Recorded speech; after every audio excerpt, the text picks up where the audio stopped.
Hi everybody, Lewin here from Remote King, here to show you a few little things with the Alpha today.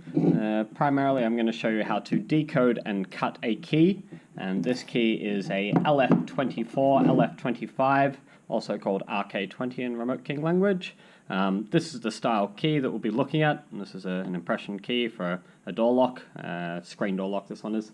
So as you can see with these particular keys, the shoulders are actually at different heights. Hoping you can actually see that. But yeah, the shoulders are actually at different heights. So the way we're going to be decoding this key is via the S1 jaw, and we're going to be using the C side for it. So we're going to be using a universal decode in the Alpha machine, but I just want to show you first of all how to actually grip this key in the Alpha device, or on the Alpha clamp.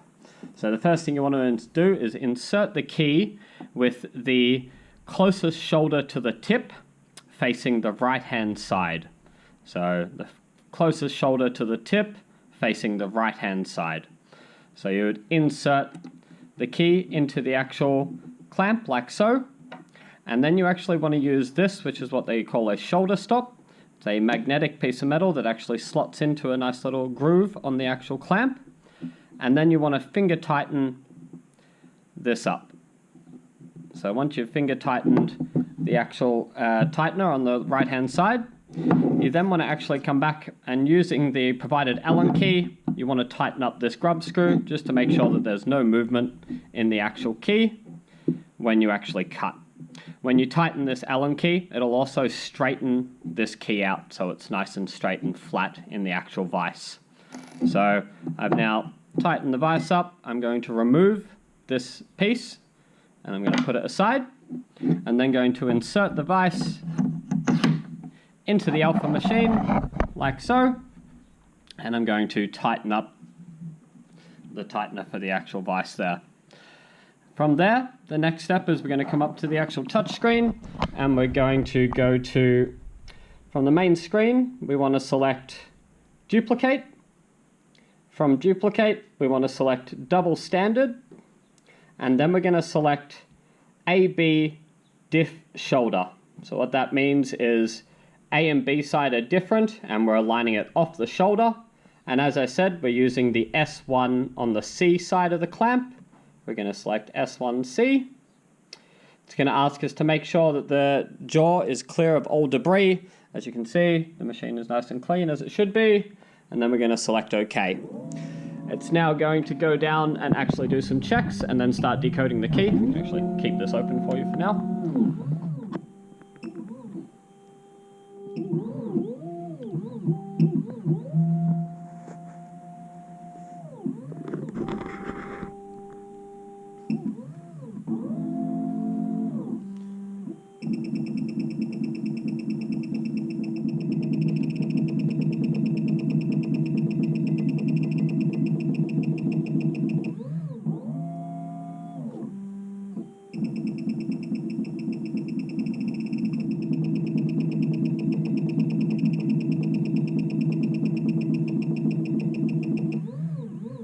So it's now decoded both sides. As I said, with this particular one, the actual A and B side do differ, so you do need to select AB diff. So what I'm going to do is just set this up quickly so I can actually secure the new blade.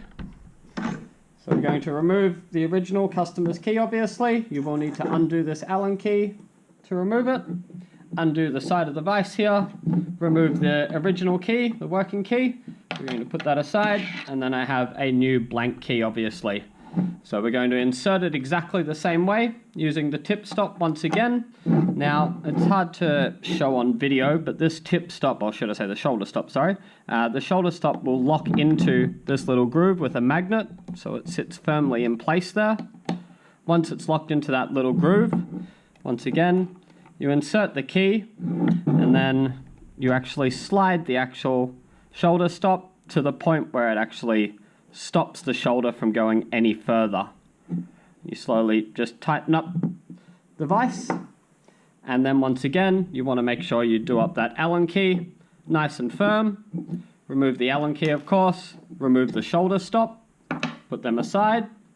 We're going to insert the vise back into the actual machine, tighten up the clamp, we're then going to cut this key. So it obviously has a little diagram of what we've decoded. We're going to select cut, and then we're going to go OK.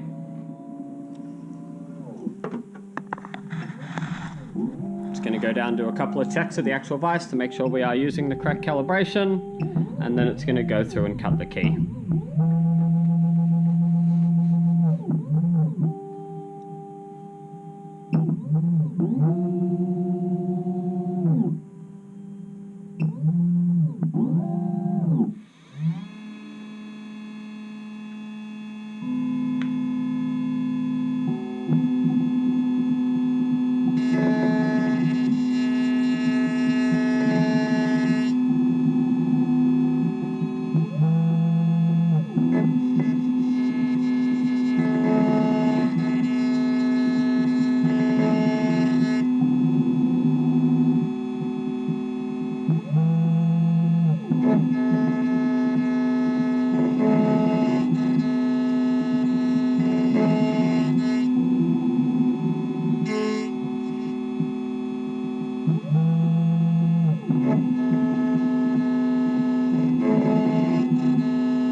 Alrighty, so it's completed the cutting process. I'm going to remove this vise out of the machine.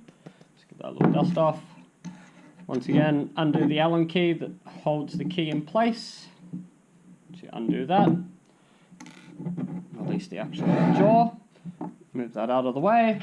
Now just matching that up, it's going to be pretty hard for you to actually see, but matching that up, so the old key is the bottom key.